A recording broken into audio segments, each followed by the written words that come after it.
আজকে বানালাম এগ কালি মির্চ। তার জন্য ডিমগুলো প্রথমেই সেদ্ধ করে হাফ হাফ করে কেটে রেখে দিয়েছি। এবার একটা ফ্রাইং প্যানের মধ্যে অল্প সাদা তেল দিয়ে দিয়েছি নুন, হলুদ আর একটু গরম গোলমরিচ গুঁড়ো।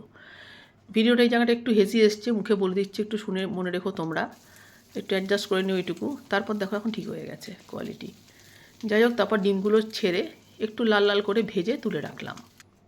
এবার ওই প্যানের মধ্যেই আবার বেশ খানিকটা তেল দিলাম, দিয়ে দিলাম গোটা শুকনো লঙ্কা, আর দিয়ে দিলাম ফোড়নে মৌরি আর জিরে। একটু নেড়ে চেড়ে এবার দিয়ে দেবো আদা রসুন কুচি। আদা রসুন কুচিটা দেওয়ার পরে এবার মিশিয়ে দেবো পেঁয়াজ কুচি। স্টেপগুলো পরপর কিন্তু ঠিকমতো ফলো করতে হবে, তা নাহলে উল্টো পাল্টে হয়ে যাবে রান্নাটা। পেঁয়াজটা বেশ কুচি করেই কাটতে হবে। পেঁয়াজ কুচি দেওয়ার পর দিয়ে দিলাম কারি পাতা। যত ফ্রেশ কারি পাতা হবে গন্ধ তত ভালো হবে। দেওয়ার পর দিলাম অল্প একটু জল।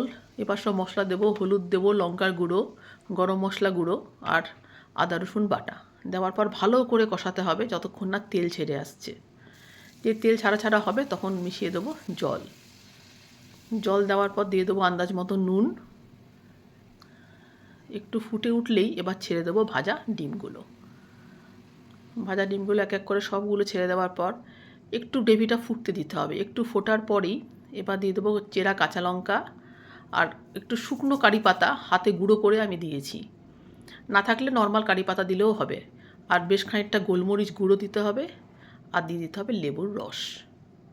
ব্যাস হয়ে গেল, আর কিছু বাকি নেই। রেডি হয়ে গেল এগ কালি মির্চ। তোমরা একবার অবশ্যই ট্রাই করো, খুব ভালো হয় খেতে কিন্তু।